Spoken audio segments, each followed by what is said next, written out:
उस दिन बलनकोट की हवा में कुछ अलग था, जैसे वक्त ठहर गया हो। जैसे ही सेना की जीप गांव के कच्चे रास्तों पर रुकी, हर दिल की धड़कन थम सी गई। दरवाजे पर खड़ी थी श्रीमती प्रेम कौर, एक माँ जो जानती थी कि इंतजार अब किसी जवाब का नहीं, एक सत्य का है। जब अफसर ने झुककर उन्हें तिरंगे में लिपटा सम्मान सौंपा तो आंखें भीगी, लेकिन चेहरा गर्व से चमक उठा। उन्होंने तिरंगे को माथे से लगाया और बस इतना कहा, मेरा बेटा शहीद नहीं अमर हुआ है, उसने मेरा सिर ऊंचा कर दिया। दोस्तों, आज मैं आपको एक ऐसी सच्ची कहानी सुनाने वाला हूं जिसे सुनकर आपके रोंगटे खड़े हो जाएंगे, क्योंकि ये कहानी है एक ऐसे फौजी की जो अकेले ही चीनी सेना की पूरी बटालियन पर टूट पड़ा और उन्हें ऐसा छकाया कि आज भी चीनी सैनिक को सपने में जसवंत सिंह रावत का नाम सुनाई देता है। जी हाँ दोस्तों, आज हम बात करने वाले हैं उस एकलव्य सिपाही की जिन्हें अरुणाचल की बर्फीली पहाड़ियों में ऐसा तांडव मचाया कि चीनी सैनिक की बंदूकें तो थी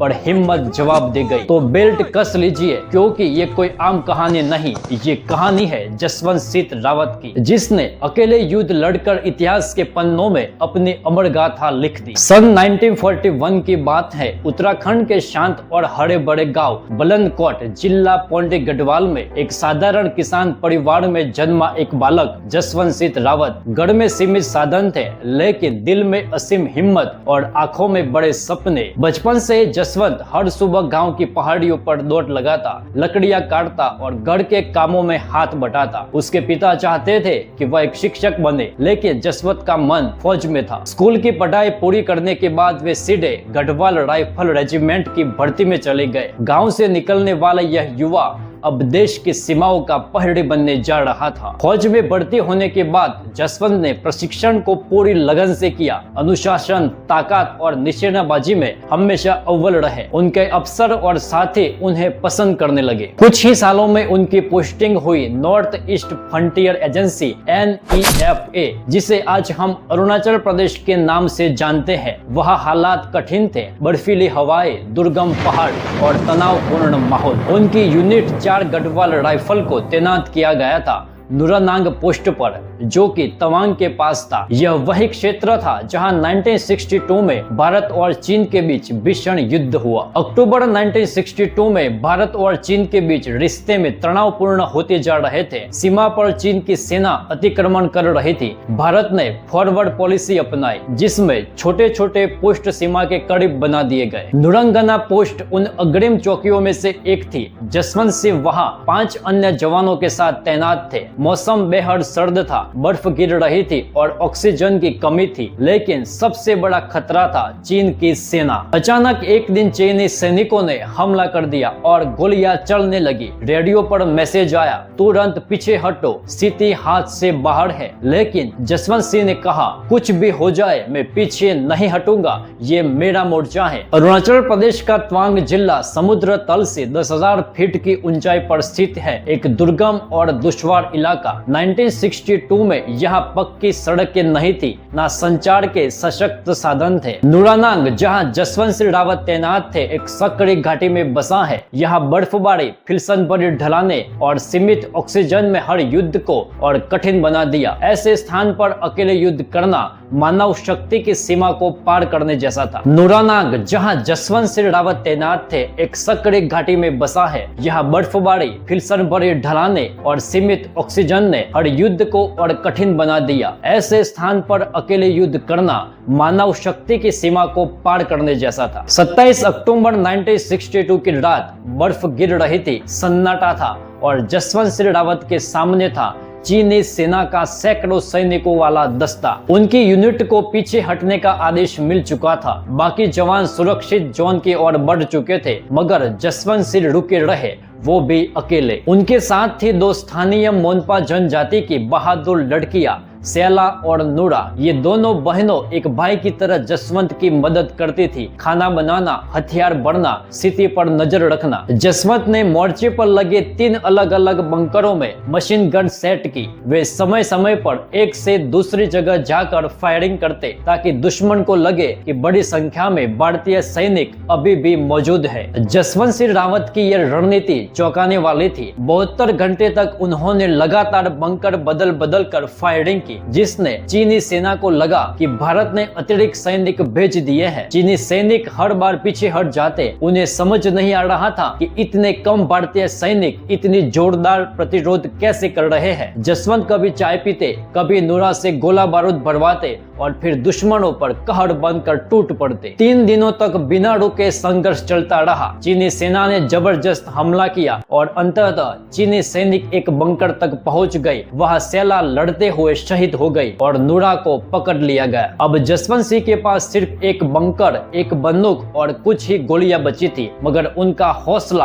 अब भी जिंदा था। उन्होंने अंतिम हमले की तैयारी की। जसवंत ने अंतिम बंकर में बैठकर इतनी तीव्रता से गोलियां चलाई कि चीनी सैनिक पीछे हटे, मगर अब दुश्मन को समझ आ चुका था कि हमला एक ही व्यक्ति कर रहा है। चीनी कमांडर ने जसवंत को घेरने का आदेश दिया और तब जब दुश्मन उसके करीब पहुंचा, जसवंत ने अपने पास रखी अंतिम गोली खुद को मारने में चला दी। उनका मानना था कि जिंदा पकड़े जाने से बेहतर है कि तिरंगे में लपटे अपने घर जाया जाए। जब चीनी सैनिक जसवंत सिंह के पास पहुंचे तो उन्हें यकीन नहीं हुआ कि पिछले 3 दिनों से एक अकेला सैनिक उन्हें रोक रहा था। उसके पास से 3 बंकरों में फैली मशीन गने, खत्म हो चुके कारतूस और पास ही रखी सेना की लाश मिली। नूरा को वो पहले पकड़ चुके थे। चीनी कमांडर ने जसवंत के साहस को देखकर जबरदस्त निर्णय लिया, हम इस सैनिक के शव को सम्मान के साथ वापस भेजेंगे। चीनी सेना ने उसका सिर काट कर चीन ले जाने का इरादा त्याग दिया, जो उस समय शत्रु सैनिकों के साथ अक्सर किया जाता था। इसके बजाय उन्होंने जसवंत सिंह का एक स्मारक बनाया और उस पर भारत का बहादुर सिपाही लिखा। अब भारतीय सेना को जसवंत सिंह की बहादुरी की जानकारी मिली तो गुस्से और गर्व की एक साथ लहर दौड़ गई। उनकी खोज में जब अधिकारी नूरानाग पहुंचे तो वहां की बर्बादी के बीच बिखरी जसवंत की वीरता की निशानियां उन्हें मिली। खाली कारतूस, जलते बंकर और चीनी बूटों के निशान। सेना ने उस स्थान को जसवंत गढ़ नाम दिया। आज भी वहां एक मंदिर और स्मारक है जिसे फौजियों द्वारा चलाया जाता है। वह जसवंत सिंह रावत की एक तस्वीर, उनकी बंदूक, टोपी, बूट और बिस्तर रखा गया है। जसवंत सिंह की शहादत के बाद भी भारतीय सेना ने उन्हें सेवा मुक्त नहीं किया। उनका नाम भी आज भी 4 गढ़वाल राइफल की रजिस्टर में दर्ज है। हर सुबह एक सिपाही उनकी वर्दी प्रेस करता है, दूसरा उनके बूट पॉलिश करता है और तीसरा उनकी ड्यूटी पर हाजिरी लगाता है। ऐसा माना जाता है कि उनकी आत्मा आज भी पहरे पर है। भारत सरकार ने उन्हें मरण उपरांत महावीर चक्र से सम्मानित किया। अरुणाचल प्रदेश के रास्ते में आज भी ट्रक और जीपें जसवंतगढ़ पर रुकती है, हॉर्न बजाती है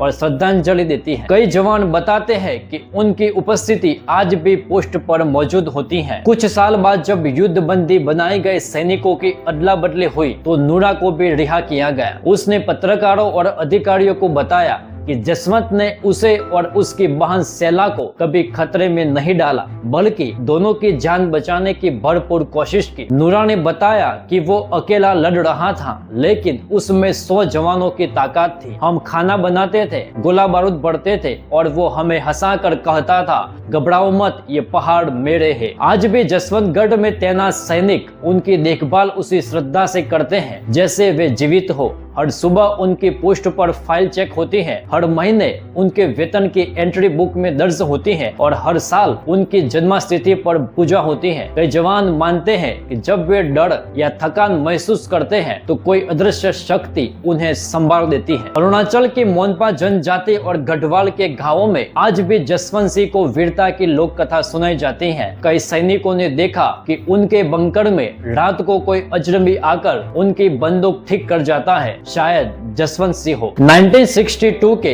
भारत चीन युद्ध में भले ही भारत को सामरिक रूप से पीछे हटना पड़ा था, लेकिन कुछ वीर ऐसे थे जिन्होंने पराजय के बीच भी विजय की मिसाल जलाई रखी। जसवंत सिंह रावत की बहादुरी को आधिकारिक दस्तावेजों में संक्षेप में दर्ज किया गया, लेकिन उसकी वास्तविक कहानी गांवों, फौजियों और स्थानीय लोगों की जुबानी में जीवित रही। इतिहासकार मानते हैं कि अगर भारत उस समय बेहतर रणनीति अपनाता तो जसवंत सिंह जैसे सैनिकों की बहादुरी बहुत बड़े परिणाम ला सकती थी। आज जसवंत सिंह रावत के नाम पर कई संस्थाएं, स्कूल और रास्ते हैं। Jaswant Singh Rawat memorial school, Pauri Garhwal, NH-30 पर स्थित जसवंतगढ़ वार मेमोरियल भारतीय सेना की कई यूनिटों में उनके नाम पर ट्रेच और कैप भी है। इसके अलावा 4 गढ़वाल राइफल्स के रेजिमेंट में आज भी जब नया जवान भर्ती होता है तो उसे जसवंत सिंह की कहानी सुनाई जाती है ताकि वह समझ सके कि एक सच्चा सैनिक क्या होता है। भारतीय सेना की वार्षिक परंपरा में जसवंत सिंह की एक अलग ही जगह है। हर साल 27 अक्टूबर को नूरानाग पोस्ट पर विशेष परेड होती है। सैनिक उनके स्मारक पर पुष्प चढ़ाते हैं।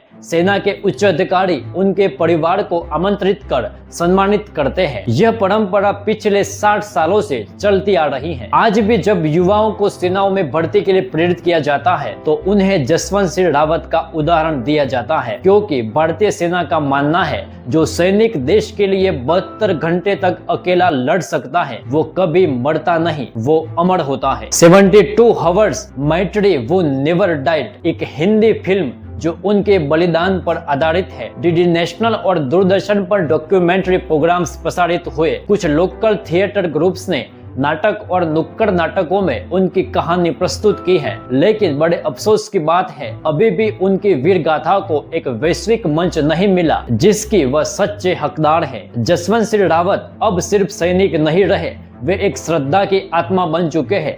जसवंतगढ़ पोस्ट को संत स्थल की तरफ पूजा जाता है। सेना के जवान अक्सर कहते हैं अगर रात में डर लगे तो जसवंत भैया को याद कर लेना, डर भाग जाएगा। यहाँ मौजूद जसवंत बाबा मंदिर में रोज दिया जलाया जाता है।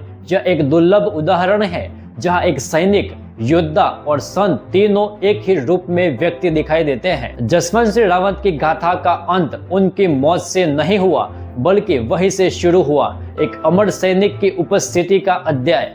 आज जब कोई युवा फौज में भर्ती होता है, जब कोई सीमा पर डरता है या कोई गांव का बच्चा वीरता की परिभाषा पूछता है तो एक ही नाम आता है, जसवंत सिंह रावत।